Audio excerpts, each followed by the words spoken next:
Welcome to Auto. Today I will show you how to quickly troubleshoot and fix the Roomba error code C510.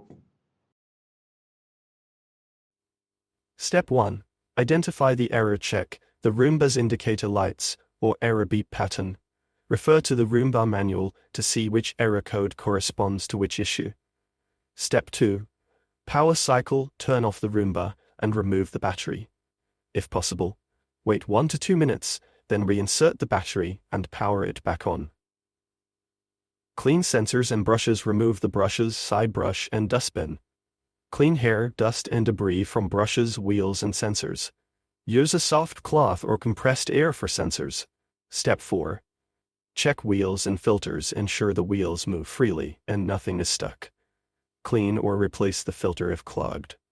Step 5. Reset the Roomba. Press and hold the clean button for 10 to 20 seconds until it beeps. This performs a factory reset and clears minor software glitches.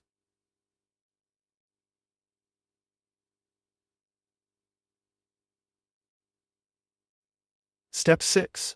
Update firmware. Connect Roomba to the iRobot Home app. Check for any firmware updates and install them.